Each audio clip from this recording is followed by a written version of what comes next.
Hi everybody, Bob Hoganson here for Destination Treasure Coast. I'm in downtown Hobe Sound where the shopping is amazing and the food is equally as awesome.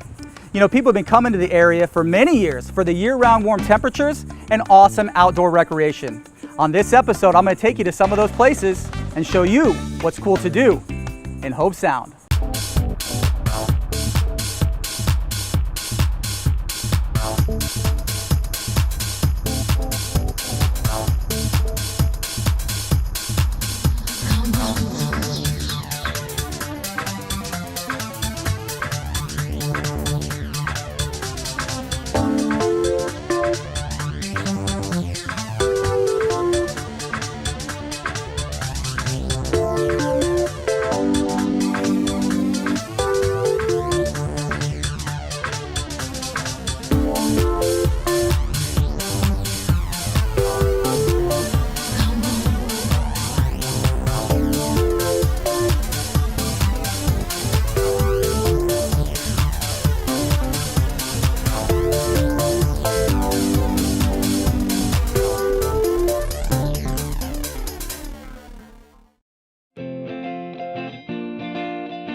Visitors from across the globe have come to know that pristine beaches and unspoiled parks are just some of the natural beauty found in Hobe Sound. From Jonathan Dickinson State Park to Blowing Rocks Preserve, the lush Florida outdoor fun is never ending. But beyond the picture-perfect landscape lives a vibrant and exciting community welcoming you with beautiful murals, historic buildings, great shopping, and unique restaurants. Like much of South Florida, the 1920s were a boom time for this area located in southern Martin County. Many people looking for their own piece of the American dream. But it was ambitious planners with the idea of making movies that had the greatest influence on early life in Hobe Sound. Their goal, to create a town in Greek style, where motion pictures could be produced. Street names today still bear some of the original Greek names given to them. The town was named Olympia, but for a brief time, Hobe Sound was renamed Picture City, and plans were in place for a movie production center in what was hoped to be a new East Coast Hollywood. The boom only lasted a few years, and after a couple of hurricanes, Picture City was no more. But can you imagine if developers had seen their plan all the way through, what kind of difference this place would look like if this was truly the Hollywood of the East? There's not much remaining from that time, only a few of these original lamp posts from the beginning of the city and the Apollo School. The Olympia Picture City School opened in 1924. It was in continuous use until the 1960s when it fell into disrepair. It was saved and remodeled and placed on the National Register of Historic Places in 2002. Now named the Apollo School, it is a standing reminder of the enthusiastic and determined dreams of developers and architects from long ago. The schoolhouse is open by appointment and serves as a local historical museum and hosts special events.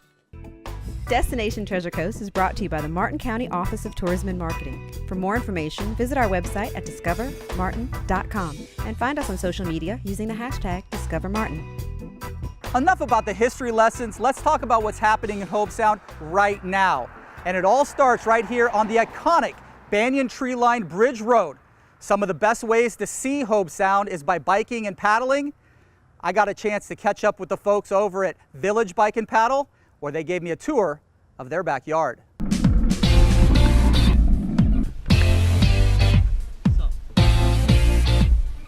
Got my friend Matt Gebhardt here from Village Bike and Paddle. How you doing today? Great. You can actually go to his shop and rent bikes and paddle boards. Yep.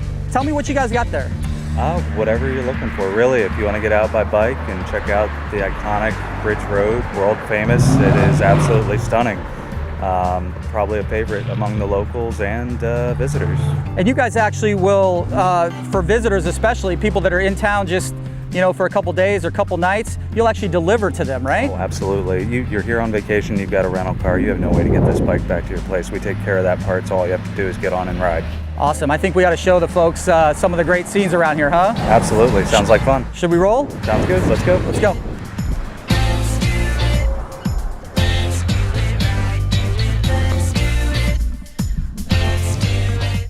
So we got these really cool beach cruisers. Are these what you normally give out to people that want to just take a nice leisurely ride?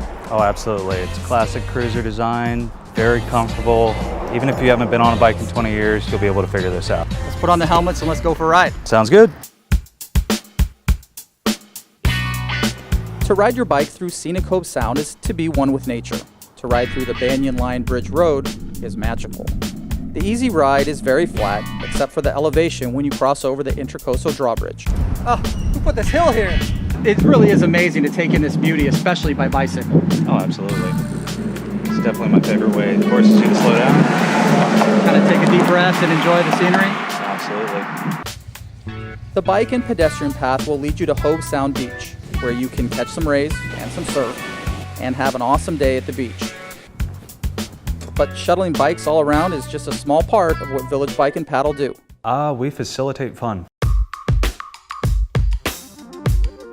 The shop has been a popular spot for adventure seekers for 5 years and is centrally located on Bridge Road near US 1.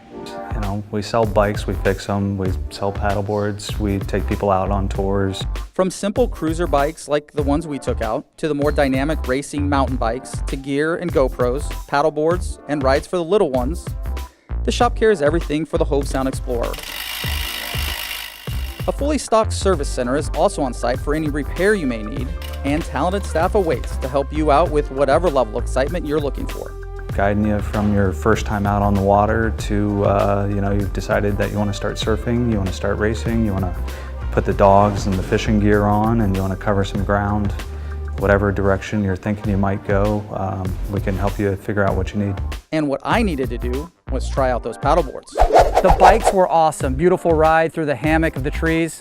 Absolutely gorgeous. But this is the part I've been waiting for. We're getting on the paddle boards. We head to the boat ramp and docks at Jimmy Graham Park to put in. But before we hop on the boards, a couple quick tips for a newbie like me. So this is actually the front of your paddle. It points forward. The reason being, as you're pulling back, we want it to be vertical right as it gets to your heel, at that strongest part of your paddle stroke. Actually the opposite. Playing it safe at first, I stayed low for a while. All right, so you just, from this point, you just sort of stand up. All right, so that's the most simplistic way to view it. So this handle grip represents the center of mass for this board. So we're gonna try to plant our feet nice and wide near that grip. Okay. So coming up, got our hands nice and wide, 1 foot, okay, 2 foot, okay, and a nice easy squat to get up. Paddle in the water helps a ton as well. After a few wobbly moments to get my sea legs, it actually wasn't that hard to do. The board is remarkably stable and is plenty big enough to move around on. A nice calm place like this makes it a lot easier to just relax and enjoy what's going on. We paddled around a small part of the Intracoastal together, not venturing too far away from the docks, but still enjoying the amazing natural beauty. Learning about the history of the area for Matt, and also learning about his paddleboarding tradition at the end of a hot day. So at Village Bike and Paddle, there's really only one thing left to do after a good day out on the water.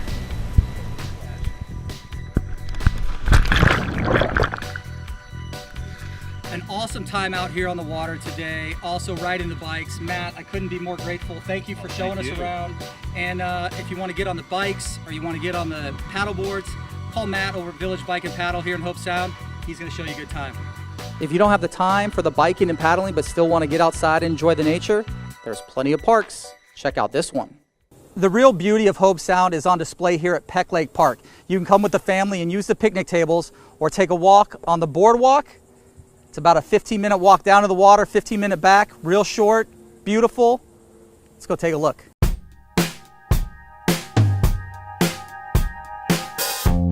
The pathway meanders between gravel and the wooden boardwalk. It's elevated on the wooden portions so that it doesn't disturb any of the wetlands underneath.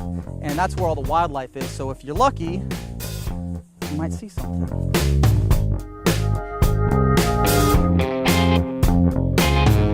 The half-mile trail winds through flatwoods, hardwood, and mangrove swamps and onto a spoil island as you head towards the Intracoastal. The sounds of nature on this boardwalk are everywhere.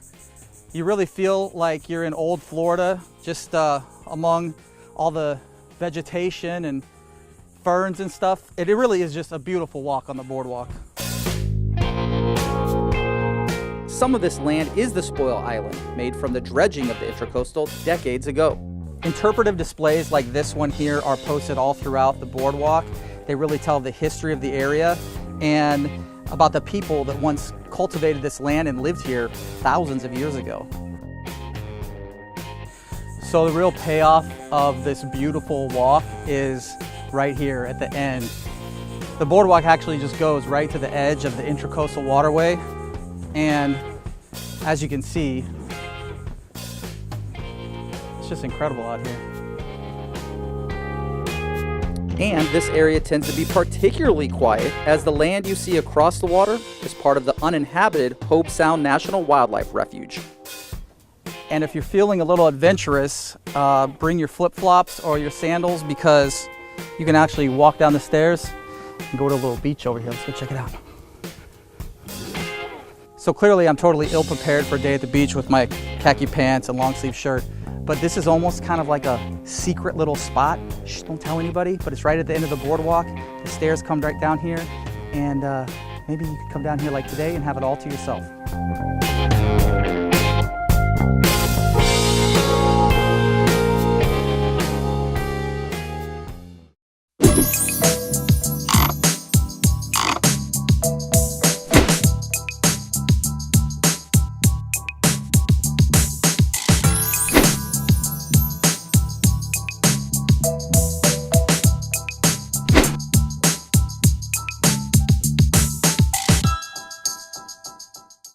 Many artists will tell you that nature and art go hand in hand, and that's so true here in Hobe Sound, where the natural beauty is balanced by the thriving art community. Check out this mural behind me right here. This is one of the newest out of many that we have here in Hobe Sound. Let's go take a look at a few of them. Designed to create a sense of place and to honor the rich history and present vitality along Hobe Sound's main corridors, the Hobe Sound Mural Project draws visitors from near and far. Since 2009, some 45 professional guest artists and over 100 volunteers have helped paint prominent walls across the area. Currently, there are 22 murals, with more being created every year. The newest, unveiled in the summer of 2017, is Stars and Stripes at the AmVets post on Dixie Highway. It features an American flag and bald eagle imagery that represent the ideas and values that every veteran carries with them. From vistas like the one on the side of a landscape company, painted by one of the original Florida highwaymen, to the Hobe Sound Women's Club mural on the side of a FedEx building, the murals offer a little something for everybody. The sites are easy to see on your own, but guided tours and maps are also given by the Hobe Sound Chamber of Commerce. You can contact the Chamber at 772-546-4724 to register for a tour. And the town not only supports these amazing murals, but also many other art forms. As a matter of fact, one of the biggest art events in Martin County every year is right here. And we're here at the Festival of the Arts in Hobe Sound, where local artists and artists from all over the country are coming to share their art with the people of Martin County. So you can see the depth through, and for me, one of the best things about glass is the fact that it's transparent. From custom glasswork to unique jewelry to useful woodworking, artists from all over the country show their creations to the large crowds at the ever-growing Hobe Sound Festival of the Arts. The annual festival draws thousands to the historic downtown every winter. Angela Hoffman, the director of the Hobe Sound Chamber of Commerce, says people that come to the weekend event also discover the year-round charming shops and restaurants. It's not just about the arts festival. Obviously, there's great restaurants right here, like Taste right behind us. Absolutely. There's restaurants, shops galore that have gifts and things unique to Hobe Sound and featured of local art. We are a special artistic and natural, nature-loving community. We love having visitors come from all over the state of Florida, all over the country, from everywhere around the world, because we feel like we have something to offer everybody with the love of nature and art right here in Hobe Sound. The next festival is scheduled for February 3rd, 2018. There really is so much to see and do here in Hobe Sound. It's impossible to fit it all into one episode of Destination Treasure Coast. But there is one place you've got to check out, especially at high tide. It's called Blowing Rocks Preserve.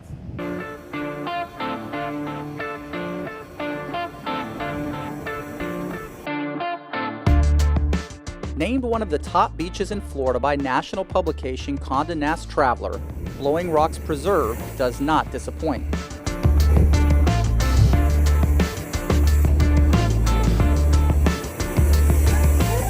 The preserve, named for its rocky limestone shoreline, the largest on the East Coast, is best visited during high tide, when waves are pushed up onto the rock and plumes of water can shoot upwards of 50 feet. The area has been preserved since 1969 when residents donated the 73-acre site. The beach is much like what barrier islands around Florida looked like centuries ago. And besides the obvious beachy things to do, there are trails and an education center with rotating exhibits. Beach access is $2 for adults and free for kids under 12, and is open daily from 9 a.m. to 4:30 p.m. Absolutely picture perfect. I promise if you make it out to Blowing Rocks Preserve, you will not be disappointed. Well, now's the time in the show that I'm starting to get a little hungry from all the fun we're having.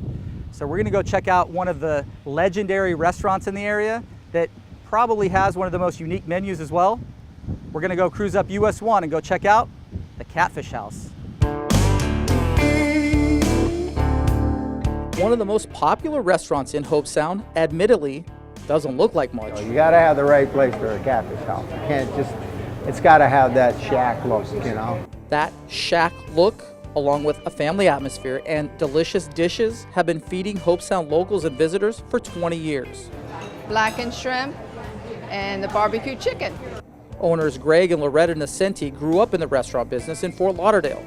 In the 1990s, they decided it was time to do their own thing.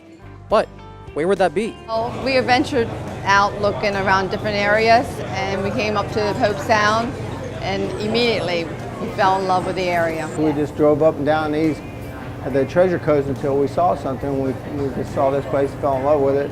At the time, the previous restaurant at the site, called John's Catfish, had closed down, but it had been a popular place for decades. We figured it was good for years, we'd do the same thing. So they kept the catfish on the menu when they opened up in early 1998. And there's not very many catfish places. And, you know, so we figured something unique, you know, something different. The restaurant has been doing well ever since. A full menu of seafood favorites like tuna, mahi, shrimp, and oysters is balanced by landlubber staples like chicken and ribs, but it's the business's namesake that keeps the customers coming back. And we get their little Okeechobee catfish right here from our lake, Lake Okeechobee. They call them little Sharpies. They're like 3 to 6 ounce. And head off, tail on, deep fry them. All right, so we've got the specialty of the house. We've got the fried little fish from Lake Okeechobee with the tails on, actually, and a fillet. Of course, the fillet looks like a regular piece of fish, but this is interesting. I don't think I've ever had any fish like this before. They say you eat it like corn on the cob, so.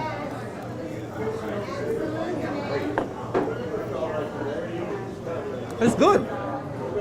It is, just like they say, sweet, light, yummy catfish. And for those that want something a little more traditional, a boneless farm-raised catfish is also ready and quite tasty. Everybody likes fried, but blackened catfish over our Cajun rice is to die for. It's really good. Everything here is handmade fresh, from the authentic Maryland crab cakes to the best hush puppies around. People making repeat trips every time they're in town. Golf stars, baseball stars, you get football players, coaches. No matter who you are or where you come from, you will always share a great meal and feel like you're part of the family at the Catfish House in Hobe Sound. You take yourself some fried catfish with some onion, some coleslaw, hush puppies, and it don't get no better than that. Well, I had an awesome time here in Hobe Sound. I know you will too when you come visit. And stay tuned for our next episode of Destination Treasure Coast. I can't wait to show you where we go next. I'm Bob Hoganson. Thanks for watching. Let's see if I can get this real quick. The real beauty of Hobe Sound is on, how did I say it? So much to see and do. As a matter of fact, what? Sorry, but I want to say something interesting. I want to say, I've actually got Matt Gebhardt here with me from Village Bike and Paddle. You're doing great. I questioned who you were for a second. Matt Gebhardt? Take two. Hobe Sound has so much to offer for its beauty and iconic scenery. I said iconic twice.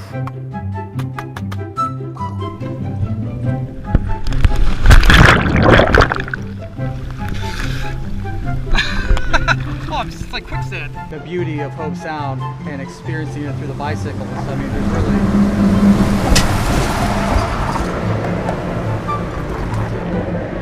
Truck. We picked the loudest place in Hobe Sound to do an interview. Confused, you don't bite down hard. This brought him today. He says they were swimming last night. Angela Hoffman, ANGELAHOFF.